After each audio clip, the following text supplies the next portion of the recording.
प्रिय बच्चों, आप सभी को गुड मॉर्निंग। आज हम लोग कक्षा 9 रसायन विज्ञान में पढ़ेंगे टिंडल प्रभाव के बारे में। टिंडल प्रभाव होता क्या है, टिंडल इफेक्ट क्या होता है, इसके बारे में हम लोग यहाँ पढ़ेंगे। इसको पढ़ने से पहले सबसे पहले बात करते हैं हम लोग जो इसके पिछले वाले वीडियो में पढ़े थे कोलाइड, क्रिस्टलाभ और निलंबन के बारे में, उसको एक बार हम लोग देख लेते हैं। सबसे पहले हम लोग पढ़े थे क्रिस्टलाभ के बारे में, क्रिस्टलाभ क्या होता है। उसके बाद हम लोग कोलाइड के बारे में पढ़े थे। उसके बाद हम लोग निलंबन के बारे में हम लोग पढ़े थे। क्रिस्टलाभ वे पदार्थ होते हैं जो चर्मपत्र झिल्ली को सुगमतापूर्वक पार कर गए, यानी वह समांगी मिश्रण था। निलंबन वो पदार्थ होते हैं जो चर्मपत्र झिल्ली को सुगमतापूर्वक पार नहीं कर पाते हैं, उसे हम कोलाइड कहते।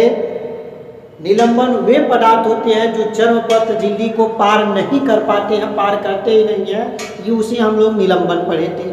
निलंबन का आकार सबसे बड़ा होता है कोलाइड और क्रिस्टलाभ से। क्रिस्टलाभ का आकार छोटा होता है कोलाइड और निलंबन से, जबकि कोलाइड का आकार मध्य साइज का होता है, बीच वाले साइज का होता है क्रिस्टलाभ और निलंबन के बीच का। क्रिस्टलाभ को ही वास्तविक विलयन कहते हैं, ध्यान रखिएगा, वास्तविक विलयन, वास्तविक विलयन कहते हैं। यानी यह वास्तविक विलयन एक समांगी विलयन होता है, समांगी मिश्रण होता है, क्योंकि इनके आकार जो कण होते हैं बहुत छोटे होते हैं, उसे किसी भी विधि द्वारा देखा नहीं जा सकता है, अलग अलग किया नहीं जा सकता है।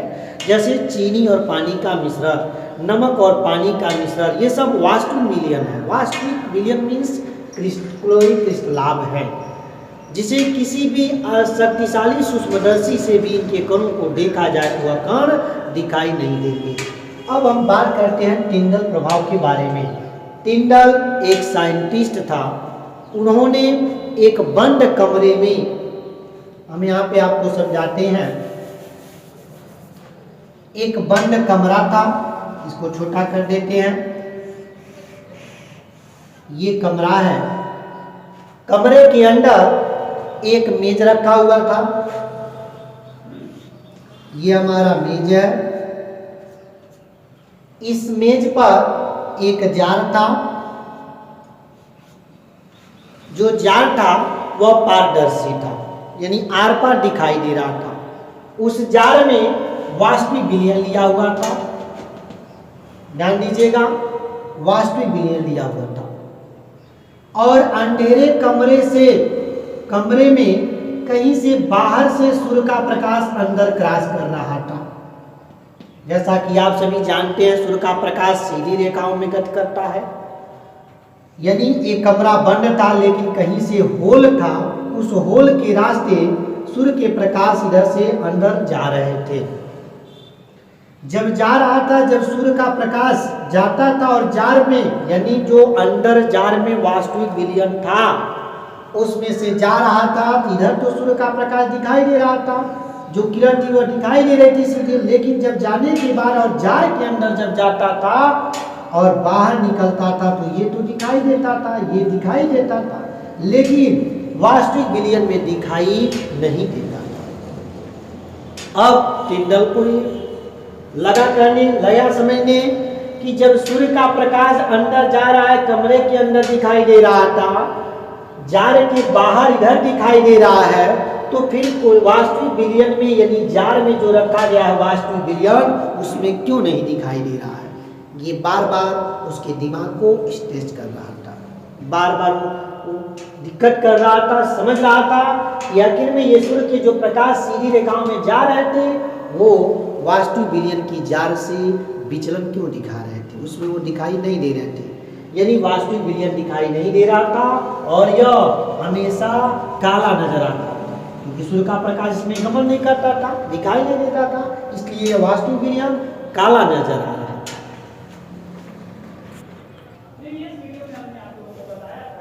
उसके बाद देखा गया यहाँ पर जो प्रकाश जब आ रहा था वास्तविक विलयन में नहीं दिखाई दे रहा था, तो आगे प्रयास किया गया कि टिंडल ने 1869 में ये देखा कि अगर सूर्य के प्रकाश को वास्तविक विलयन से गुजारा जाए तो सूर्य के जो प्रकाश की किरणें निकलती हैं वो किरणें यहाँ आकर के वास्तविक विलयन में अदृश्य हो जा रही थी, अर्थात इसके किरण पुंज इसमें दिखाई नहीं दे रहे थे।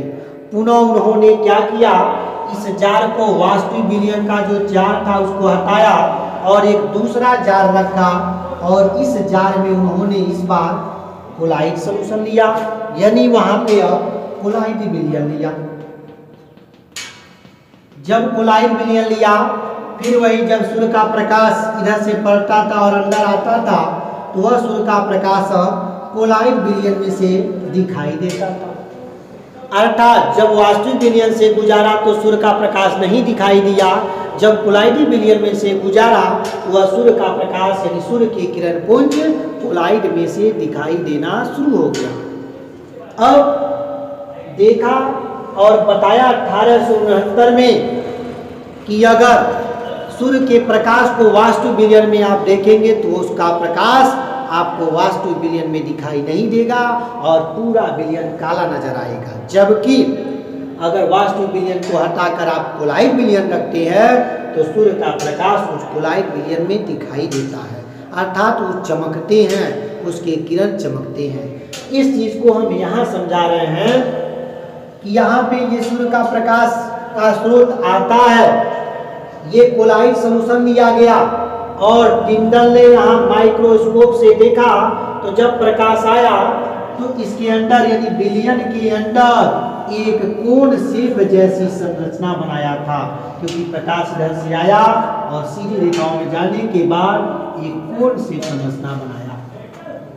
उसके बाद जो इन कोण शेप में कोलाइड विलयन थे ये सब चमक रहे थे, यानी इनमें प्रकीर्णन हो रहा था। इसीलिए इसे जो कोण शेप बना था, कोण के जैसे बना था, इसी को हम लोग टिंडल कोण कहते हैं, टिंडल शंकु कहते हैं। उसके बाद ये जो थे जो शेष रह गए थे ये अंधेरे में थे, ये चमक नहीं रहे थे। इस चीज को 1869 में टिंडल ने बताया था, इसीलिए इसके प्रभाव को हम लोग टिंडल प्रभाव कहते हैं। ये हमारा माइक्रोस्कोप है जिसके द्वारा देखा गया था कि जब वास्तविक विलयन में नहीं दिखाई दिया और वास्तविक विलयन के जगह पे जब कोलाइड विलयन लिया गया तो यह कोलाइड में सूर्य के प्रकाश को देखा जा सका, अर्थात वह चमक रहा था। इसका कारण था कि जो कोलाइड पार्टिकल थे वह चमक रहे थे, क्योंकि कोलाइड पार्टिकल बड़े बड़े थे, जबकि वास्तविक विलयन जो होते हैं उसके आकार छोटे छोटे थे। जब यह सूर्य के प्रकाश से गुजरा तो ये यहाँ से क्रॉस नहीं कर पाया, अर्थात यह दिखाई नहीं दे पाया वास्तविक विलयन से, क्योंकि वास्तविक विलयन के आकार छोटे छोटे होते हैं, जबकि कोलाइड कणों का आकार वास्तविक विलयन के आकार से, वास्तविक कणों के आकार से बड़े थे। और जब सूर्य का प्रकाश आया तो इनके गैप की वजह से क्रॉस कर गए और एक तरफ से दूसरे तरफ निकल गए, अर्थात दिखाई दे रहा। इससे समझ में आया कि कभी भी वास्तविक विलयन से सूर्य के प्रकाश या किरण पुंज को कभी भी देखा नहीं जा सकता है, लेकिन अगर वहीं पर वास्तविक विलयन को हटा करके कोलाइड विलयन ले लिया जाए तो उसमें से देखा जा सकता है, अर्थात उसमें एक शंकु जैसी संरचना बनेगी। इस शंकु को टिंडल ने बताया था, इसीलिए इसे टिंडल शंकु के नाम से जाना जाता है। और ये प्रभाव भी 1869 में सर्वप्रथम टिंडल ने बताया था, इसीलिए उनके प्रभाव को ही हम लोग टिंडल प्रभाव कहते हैं। आज हम लोग टिंडल प्रभाव के बारे में जाने हैं। हम लोग शेष अगले टॉपिक को अगले वीडियो में हम लोग बात करते हैं। तब तक के लिए आप सभी को गुड मॉर्निंग।